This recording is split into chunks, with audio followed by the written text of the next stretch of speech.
वाराणसी के चितईपुर थाना अंतर्गत सुसुआही गांव के ठेला व सड़क किनारे व्यापार करने वाले लोगों ने वाराणसी संसदीय क्षेत्र जनसंपर्क कार्यालय में जाकर चितईपुर थाना प्रभारी निरीक्षक द्वारा दुकान हटाए जाने को लेकर ज्ञापन सौंपा। चितईपुर थाना अंतर्गत सुसुआही गांव के रहने वाले कई लोग पिछले 15 वर्षों से काशी हिंदू विश्वविद्यालय के हैदराबाद गेट के आसपास चाय पान बाटी चोखा व अंडे बेचकर अपना व अपने परिवार का भरण पोषण करते आ रहे हैं। वहीं चितईपुर थाना प्रभारी निरीक्षक द्वारा दुकान हटाए जाने से लोग नाराज हैं, जिसको लेकर वाराणसी संसदीय क्षेत्र के जनसंपर्क कार्यालय में जाकर ज्ञापन देकर शिकायत की। साथ ही व्यापारियों ने थाना प्रभारी निरीक्षक पर आरोप लगाते हुए बताया कि वर्तमान प्रभारी निरीक्षक चितईपुर के द्वारा व्यक्तिगत लाभ लेने हेतु हम सभी को वहां से हटाए जाने का दबाव बनाया जा रहा है। क्या समस्या है? समस्या है सर, हम लोग तो पिछले 15-20 सालों से वहाँ पे अपना छोटी छोटी गुमटी लगा के जीविकोपार्जन कर रहे थे, लेकिन इधर भी नए जो दरोगा जी आए हैं हम लोग के ऊपर लगातार दबाव बना रहे हैं, जिससे हमारी पारिवारिक जीवन में उथल पुथल हो गया। उसी के भरोसे हमारा परिवार चलता है। सर अगर बंद हो जाएगा तो हम लोग कहाँ जाएंगे, क्या करेंगे? हमारे सामने खाने पीने की विकट समस्या है। तो क्या आप पैर से और हाथ से भी विकलांग हैं? हाथ से नहीं सर, पैर से। अगर बताइए, दौड़ धूप तो सकते नहीं हैं। पेट भरने के लिए भोजन चाहिए, वो भोजन कहाँ से आएगा? जब हट जाएंगे हम लोग कहाँ? परिवार मरे या हम मरे। नहीं, इससे कितने लोग हैं आप लोग जो हटने को हटाया जा रहा है? करीब हम लोग 8 मिला के 8-10 लोग हो जाएंगे जिनको हटाया जा रहा है। राजवीर जी किस लिए आए हैं और कहाँ क्या समस्या है? हमारे यहाँ हैदराबाद गेट काशी हिंदू विश्वविद्यालय से छोड़कर लगभग 15 साल से ज़्यादा से दुकान पटरी लगा रहे हैं। सड़क किनारे जहाँ सीसी रोड समाप्त होती है उसके किनारे ये लोग पटरी लगा करके चाय पान और अपना बाटी का छोटा छोटा दुकान के लगा करके रोज़मर्रा की ज़िंदगी में अपने परिवार का भरण पोषण कर रहे हैं। वर्तमान में एसएचओ चितईपुर कोई नए आए हैं 10-12 दिनों से, इनके ऊपर लगातार दबाव बनाया जा रहा है कि आप लोग यहाँ से ठेला पटरी अपना जो गुमती है हटा लीजिए। और अनावश्यक रूप से, जबकि 15 वर्षों से ज़्यादा समय से इनके यहाँ वहाँ पे दुकानें लग रही हैं, आज तक इनके दुकानों के कारण, इनकी गुमतियों के कारण कोई दुर्व्यवस्था न हुई, कोई अव्यवस्था न हुई, कोई घटना दुर्घटना न गई, किसी की जान माल की उसमें क्षति नहीं पहुँची। ऐसी स्थिति में ये लोगों के ऊपर जो दबाव बनाया जा रहा है, केंद्र की और प्रदेश की हमारी भाजपा की डबल इंजन की सरकार लगातार गरीबों के उत्थान के लिए रेहड़ी पटरी ठेला व्यापारियों और इन लोगों के उत्थान का लगातार काम कर रही है।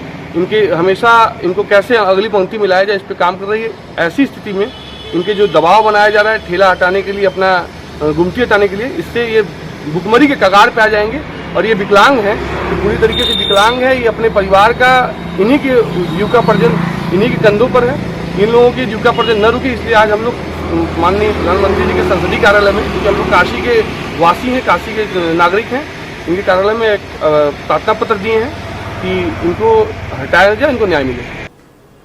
प्रधानमंत्री नरेंद्र मोदी ने इंटीग्रेटेड पावर डेवलपमेंट स्कीम से लाभान्वित अपने संसदीय क्षेत्र के लाभार्थी से वर्चुअल संवाद किया।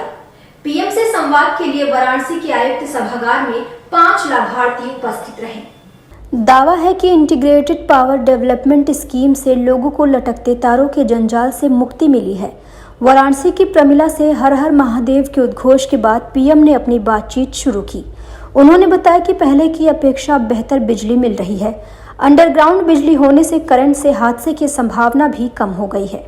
पहले 2 लोगों से पीएम नरेंद्र मोदी द्वारा बात करने की जानकारी दी गई, लेकिन बाद में एक ही लाभार्थी प्रमिला से पीएम ने बात कर उनका अनुभव जाना। अभी क्या कहा उन्होंने? प्रधानमंत्री जी से बात हुआ, मैं बाबा विश्वनाथ का दर्शन किया कि नहीं किया।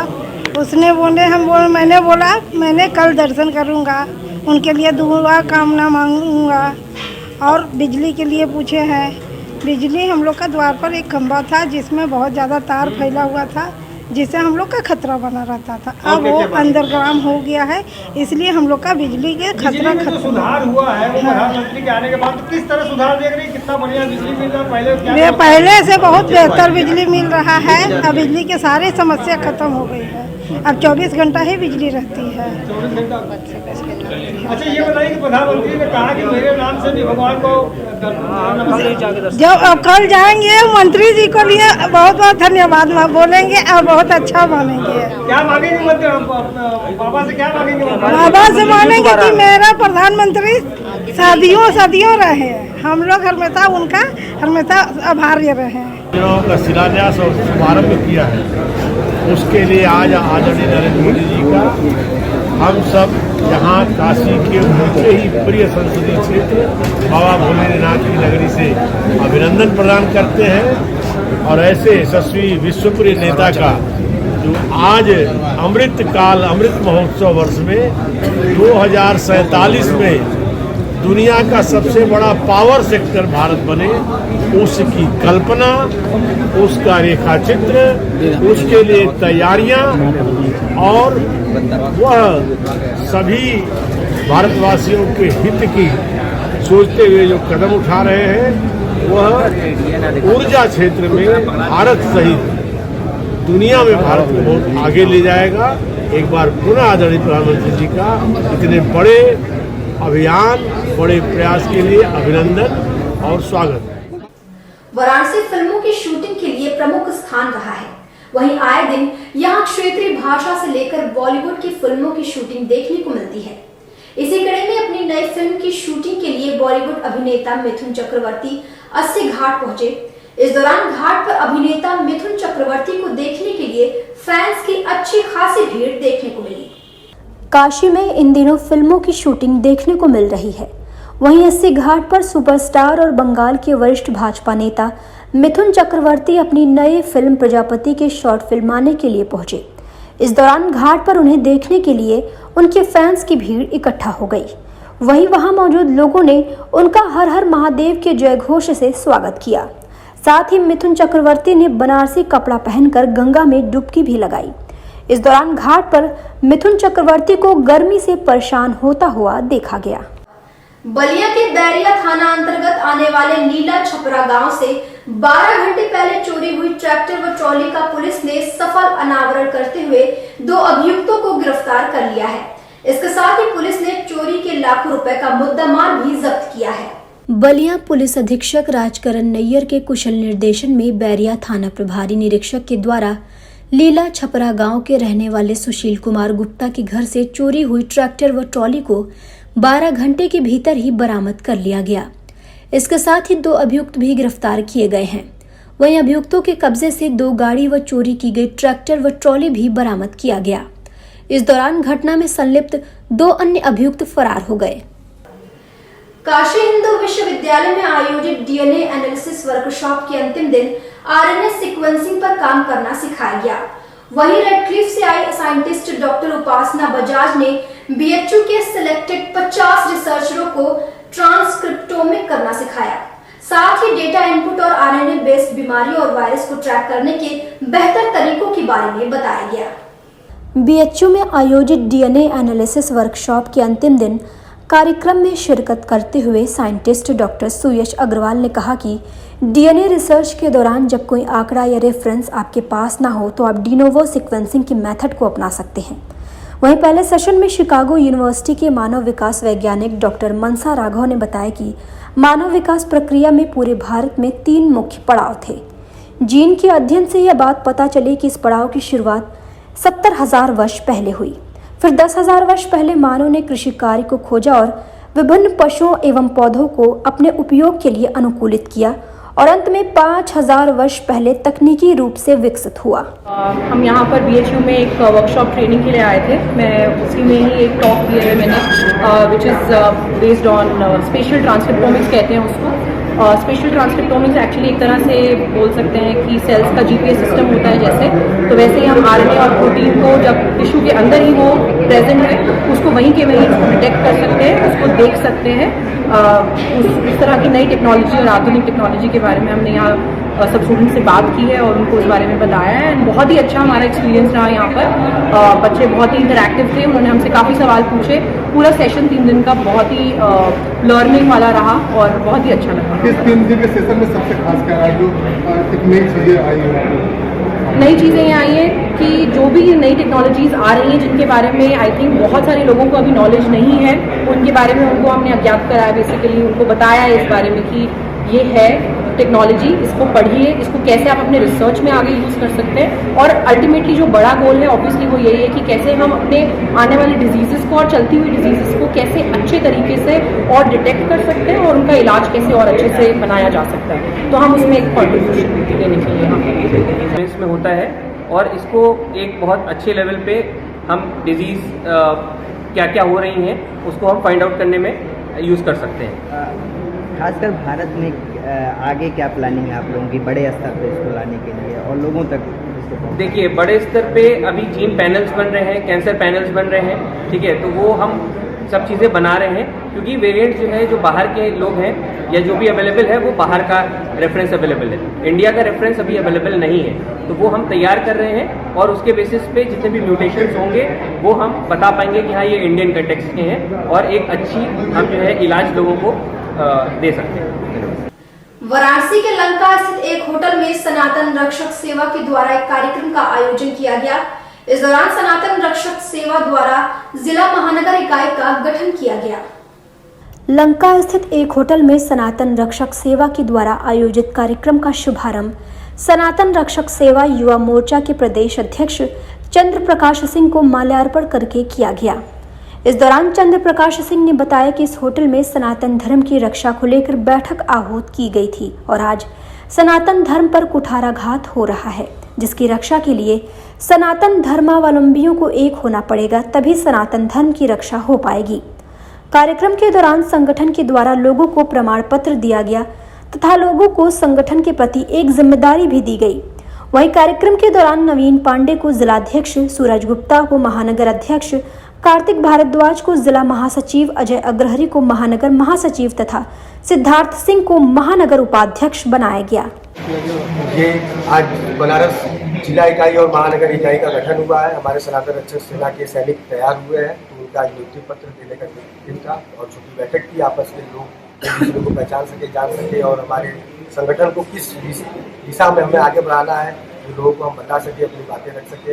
हमारे राष्ट्रीय अध्यक्ष अरुणा जी की बातें हम लोगों तक पहुँचा सके, जन जन तक पहुँचा सके कि हमें अपने धर्म के लिए एकजुट होना होगा, ढेर सारी सेनाएं बनानी होगी, तभी हम अपने धर्म के लिए लड़ सकते हैं। नहीं तो अगर जातिवाद और ऊंच नीच के राजनीति में फंसे रहेंगे तो हमारा धर्म आगे चल के क्रमशः जो शाश्वत धर्म सनातन धर्म कहा गया है, जिसकी कभी अंत नहीं होगी, वो भी एक न एक दिन अंत की कगार पे पहुंच जाएगा। इसलिए आप सबसे मेरी अपील है, एक विनती है छोटे भाई का, हमारे काशी से घोष है, सब एकजुट होकर सनातन धर्म के लिए एक अच्छी सेना तैयार करें और सनातन के लिए लोगों के साथ खड़े रहें। बलिया जनपद के सरकारी गौशाला में गायों के शव को पक्षियों द्वारा दुर्दशा करने का वीडियो सोशल मीडिया पर तेजी से वायरल हो रहा है। वही वायरल हो रहा वीडियो रसड़ा नगर पालिका क्षेत्र के बलिया बांध स्थित सरकारी गौशाला का बताया जा रहा है। स्थानीय लोगों का कहना है कि आए दिन गोवंश इसी तरह से मरते रहते हैं तथा उनके शवों को कर्मचारी यहाँ वहाँ फेंक देते हैं। गौशाला को लेकर सूबे की मुखिया मुख्यमंत्री योगी आदित्यनाथ काफी सक्रिय दिखते हैं, लेकिन रसड़ा नगर पालिका क्षेत्र के बनिया बांध स्थित सरकारी गौशाला का हाल काफी बदहाल दिख रहा है। हालात यह है कि गोवंश देखभाल के अभाव में मर रहे हैं। वहीं इन दिनों गौशाला में गायों के शव को पक्षियों द्वारा दुर्दशा करने का वीडियो तेजी से वायरल हो रहा है। इस विषय पर स्थानीय लोगों का कहना है कि गोवंश इसी तरह से मरते रहते हैं, वो उनके शवों को कर्मचारी यहाँ वहाँ फेंक देते हैं।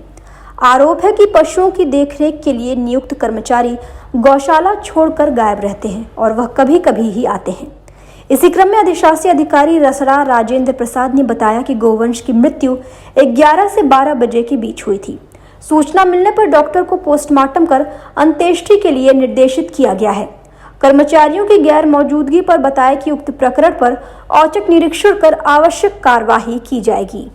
वायरल हुआ जिसमें रसड़ा गौशाला में गायों के मृत होने की मृत गायों के पड़ा होने का देखा गया, जिसमें कौवे नोच के खा रहे हैं, आंखें फूट गई हैं, इतनी दुर्दशा हुई है।